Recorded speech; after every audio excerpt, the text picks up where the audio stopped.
Hello, hello, tu n'arrives pas à avoir du plaisir. Tu es malheureuse. Parce que faut quand même se dire que le plaisir, à deux là, c'est quelque chose qui est important. Ça crée un épanouissement nécessaire à l'humain, à l'homme comme à la femme. Mais toi, pour une femme, tu n'es pas épanoui parce que tu n'as pas, tu vois, tu n'as pas de plaisir. Parce que quand tu es dans l'acte avec ton chéri, tu ne ressens rien. Des fois même, pendant que ça rentre, tu ne ressens rien.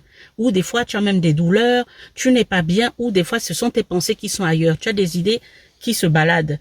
Tu es en train de penser à autre chose, tu es en train de penser à ton marché que tu vas faire demain, alors que normalement, tu dois ressentir du plaisir, tu dois être très concentré dans l'affaire. Ça peut venir de plusieurs choses. Ça peut venir du côté psychologique. Ça, je parlerai de ça une autre fois. Parce que il y a beaucoup de personnes, de femmes, où c'est le côté psychologique de la chose. C'est-à-dire que elles ont vécu des circonstances qui n'étaient pas terribles. Donc, ça les a bloquées. Donc, ça peut venir d'une agression, vous voyez, d'un ça peut venir de beaucoup de choses. Donc, on va pas parler de ça. Moi, je vais me concentrer sur la partie, on va dire, technique, la partie corporelle de la chose. Il y a aussi beaucoup de femmes qui ne se connaissent pas, qui ne connaissent pas leur corps. Maintenant, là, je vais pas te demander d'aller te masser, tout ça. Non, non, non, non, non. On va pas aller s'attirer les maris, de nuit. Tu es marié depuis longtemps. Tu n'as pas de plaisir. Tu es en couple depuis un bon moment. Tu n'as pas de plaisir. C'est certainement aussi parce que, déjà, quand ça rentre, tu n'as pas de plaisir. Ça veut dire que peut-être que toi, tu n'es pas... Quand ça rentre, tu ne ressens rien. Le va-et-vient ne te fait absolument rien. C'est pas comme ça que tu prends ton plaisir. Peut-être que toi, ton plaisir, tu le prends si monsieur sort son engin et puis il masse un peu sur la partie supérieure. Tu vois des lèvres et puis du petit cli. Voilà, on va pas dire les mots parce que j'ai pas envie d'être censuré. Vous avez bien compris. Donc, du petit bouton là. Donc, c'est peut-être comme ça que tu vas, toi, prendre ton plaisir. Donc, dans ce cas, il faudrait qu'il fasse rentrer, sortir, et il pense à venir masser un peu. Et il repart, il rentre, il sort, il pense à venir masser un peu.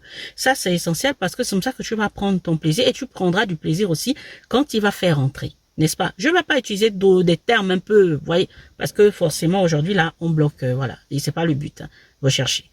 Donc, c'est peut-être comme ça. Il faudrait expliquer. Il faut déjà savoir quel genre de personne tu es. Quel est toi ce qui te stimule? Il y a des femmes qui sont tout en même temps. Et ça, c'est le pied pour elles. Et c'est tant mieux. Mais quand tu n'es pas tout ça, peut-être que toi, c'est justement quand ça rentre, il faut que tu ressentes le bâton de commandement de ton chéri pour que tu aies du plaisir. Donc là, dans ce cas, il faut y aller. Et celle où il faut masser le petit bouton supérieur, ça, je parle aux hommes. Il faut vraiment le faire de manière délicate. Ou demande à ton homme de le faire de manière délicate. Il le fait doucement. Parce que une fois que il le fait pas avec douceur, tu risques de perdre ton élan de plaisir. Ça peut te bloquer. Donc, il faut vraiment expliquer cela à ton partenaire. Il faut discuter. Il faut discuter avec son partenaire. Bien sûr, c'est la communication, mais après la communication, il faut passer à l'acte. Donc, ce sont les gestes qui sont importants. La délicatesse, la compréhension, la complicité pendant l'acte. C'est primordial de comprendre toutes ces choses-là. Des fois, tu as besoin des deux. Qu'on masse et puis qu'on rentre. Moi, je dirais que si tu as besoin qu'on te stimule le bouton, il va stimuler juste un peu et il faut qu'il rentre et qu'il sorte aussi. Il faut qu'il rentre parce que il faut aussi que lui-même ait son plaisir. Il y a une chose aussi, tu peux être, on va dire, tu vois quand tu fais, tu sens l'adrénaline monter. Tu sens l'adrénaline monter parce que tu as un grand désir. Et puis tu vas faire comme si tu te mets à pisser. C'est vraiment ça. Tu te mets à uriner. Tu vas déverser. Ça va sentir un peu comme les urines, mais c'est presque ça, parce que ça stimule, ça te stimule. L'adrénaline est telle que, mais il faut vraiment se laisser aller. Il faut vraiment se laisser aller. Et j'ai envie de dire aux partenaires, aux messieurs qui écoutent, que quand vous tombez sur une femme comme ça, on appelle ça les femmes fontaines. Quand elle dit stop, parce que quand ça rentre et qu'elle se met à dire stop, stop, parce qu'elle a déjà, on va dire uriner comme ça pour qu'on comprenne. Elle a déjà uriné, il faut arrêter. Il faut arrêter parce que là, ça devient très sensible. toutes les femmes fontaines ne sont pas comme ça, mais il y en a certaines. Une fois que c'est sorti, elle ne peut plus être pénétrée parce que simplement ça, c'est pas bon, c'est pas agréable. C'est pas agréable pour elle, c'est très sensible. Donc dans ce cas, soit il faut être très patient, attendre que ça reparte doucement, même si toi tu es déjà monté, monsieur, ou même si ton gars il est déjà monté, il faut qu'il soit patient. Donc vous reprenez les préliminaires, et pour pouvoir aller une bonne fois, voilà. Et là vous recommencez. Vous recommencez. Donc ça peut se passer dans les 3, 4, 5 minutes. Vraiment, il faut prendre le temps. Donc j'ai envie de dire que les rapports qui prennent un peu plus de temps, parce qu'il faut prendre son temps, hein, c'est pas en 2, 3 minutes, tout ça. Avec une femme qui est, on va dire, quand tu rentres, voilà, elle a du plaisir comme ça, donc VA, machin, là, ça c'est bien. Voilà, c'est bien. Donc vous pouvez, dans un coin, chap, hop, ou bien à la maison, chap. Mais quelqu'un qui est dans ces deux trucs-là, quelqu'un qui est, on va dire, clic, il faut en fait masser le petit bouton là, et puis fontaine, il faut vraiment prendre du temps. C'est pas des rapports que vous pouvez faire en 2 minutes, non. C'est des rapports qui peuvent même durer 1 heure.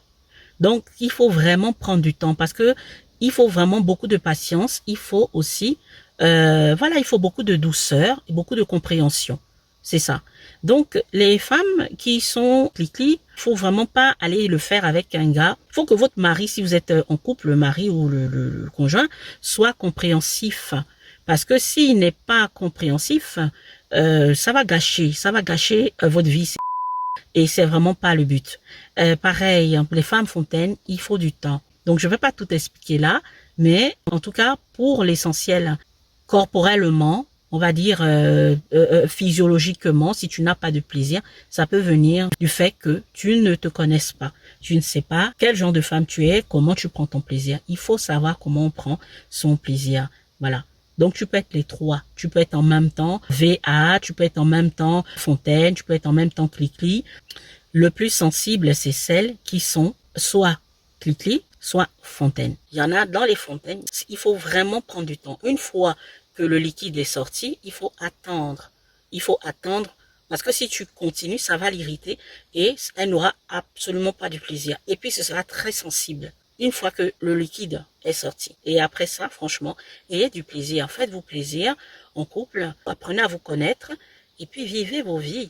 Soyez épanouis dans votre vie de couple. Avoir une vie épanouissante, c'est capital pour ta vie, ma belle. C'est vrai que tu peux faire le choix de rester comme ça, c'est tout à fait normal. Mais quand tu es en couple, il faut vraiment être épanoui de ce côté-là aussi. Sinon, rester seul. Je veux dire, c'est pas forcé de se mettre en couple avec quelqu'un. C'est pas forcé. Hein. Si tu vois que tu es très bien seul, pourquoi pas. Mais quand tu prends la peine de te mettre en couple, tu as tout intérêt à être épanoui dans ta relation. Hein.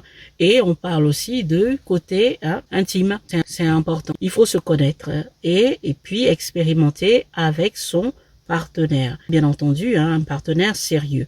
Tu pourras être épanoui à long terme dans ta relation. Il faut vraiment essayer et voir quel est le genre de femme que tu es, comment tu prends plaisir. Et puis, vas-y, souris à la vie. Ce n'est pas bon de rester comme ça et ne pas être épanoui. Il y a beaucoup de frustration.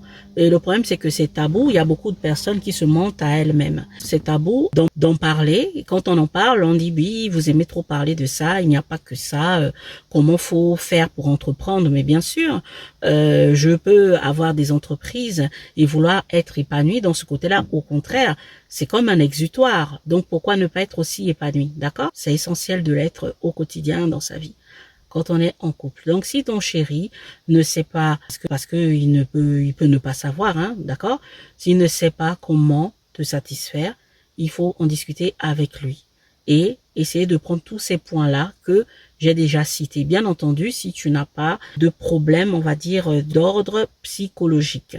Parce que ça aussi, ça en fait partie par rapport au blocage dans l'épanouissement de ton intimité. Tu peux ne pas avoir de plaisir par rapport au côté mental parce que il y a des soucis, il y a des choses que tu as vécues qui peuvent te bloquer. Ça, on en parlera une autre fois. Et pour cette vidéo-là, c'est ce qu'il faut retenir. On se revoit très vite Prenez bien soin de vous. Ciao, ciao.